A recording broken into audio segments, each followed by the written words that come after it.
బయట ఫుల్లు వర్షం పడుతుంది. వేడి వేడిగా ఇలా ఇంట్లో మిర్చి బజ్జీలు వేసుకొని తింటే ఆహా! ఆ ఫీల్ వేరే ఉంటది కదా నిజంగా. ఈ మిర్చి బజ్జీలను క్రిస్పీగా కరకరలాడుతూ ఎలా చేసుకోవాలో చూద్దాం. మిర్చి బజ్జీ కోసం ఒక బౌల్ తీసుకొని ఇందులో శనగపిండిని జల్లించి తీసుకోవాలి. ఇందులోనే సాల్టు, కారం అలాగే హాఫ్ టేబుల్ స్పూన్ వాము కూడా వేసుకొని ఒకసారి మిక్స్ చేసుకున్న తర్వాత కొన్ని కొన్ని వాటర్ యాడ్ చేస్తూ మరీ ఎక్కువ లూజ్ ఉండకూడదు. అలాగని మరీ ఎక్కువ తిక్కుగా కలపకూడదు. ఇలా నేను చూపించిన విధంగా ఈ కన్సిస్టెన్సీలో కలుపుకొని పక్కన పెట్టుకోవాలి. ఇప్పుడు బజ్జీ మిర్చిని లోపల సీడ్స్ తీసేసి ఇలా చీరుకొని పక్కన పెట్టుకోండి.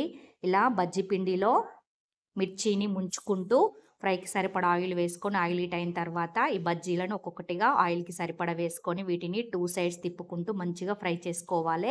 మిర్చి బజ్జీ వేసేటప్పుడు మిర్చి మధ్యలో ఫింగర్స్ పెట్టి పిండి ముంచుకుంటూ బజ్జీలను వేసుకుంటే క్రిస్పీగా అలాగే మిర్చి కూడా మంచిగా ఫ్రై అయ్యి టేస్ట్ చాలా బాగుంటది. ఇలా ఆనియన్స్ పెట్టుకొని తింటే